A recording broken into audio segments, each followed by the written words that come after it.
Today we're focusing on a strategy that supports both language and content learning. Building vocabulary in context. We'll explore why context is crucial, how to make it work in your classroom, and some engaging activities you can try. I'll also highlight how the MMM framework guides effective vocabulary teaching. Let's get started. My name's JMHdR, an English language teacher and trainer, a CELTA Delta tutor with a Master's in Teaching English to Young Learners.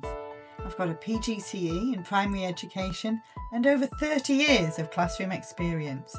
I understand the unique challenges that teachers face, and I'm passionate about sharing practical, effective strategies to enhance your classroom practices. Academic vocabulary unlocks learning. Words like photosynthesis or hypotenuse are central to subject content, but challenging without context. Teaching vocabulary in isolation limits understanding. Instead, context links new terms to students' experiences, prior knowledge, and classroom language, turning abstract words into meaningful learning tools. The MMM framework can help structure vocabulary teaching. First, students meet new words in a meaningful context. Then they manipulate them through structured activities. Finally, they make the words their own by applying them in creative, personal ways. To introduce vocabulary, start with a word bank. Here's one for a science unit on ecosystems.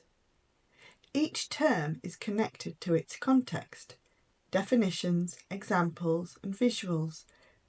This multi-sensory approach helps learners meet and recognise new words in action. Once students have met the words, help them manipulate the language through interactive tasks. Try a sorting activity.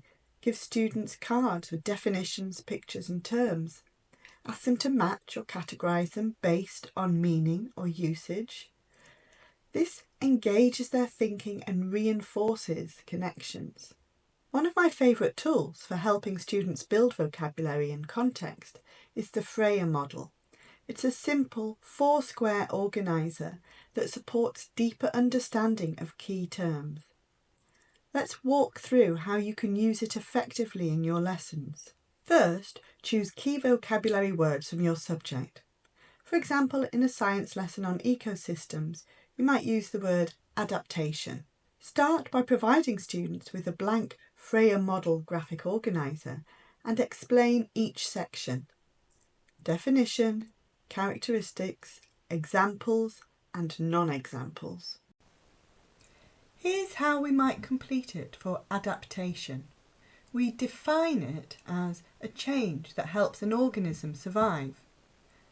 Characteristics include traits like thick fur for warmth or behaviour like migration.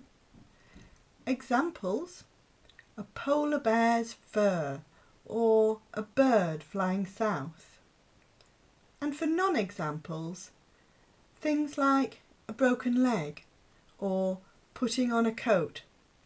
Those aren't inherited changes. Once students understand the process, you can have them work in pairs or small groups. Assign each group a key term and ask them to complete their own Frayer model. This encourages collaboration, critical thinking and active engagement with vocabulary. Have students share their completed models with the class. This allows you to review all the key concepts together. You can even display their work on the vocabulary wall for easy reference or make photocopies so everyone has their personalised study guide. Try some of these variations. Ask students to explain why they chose their examples and non-examples.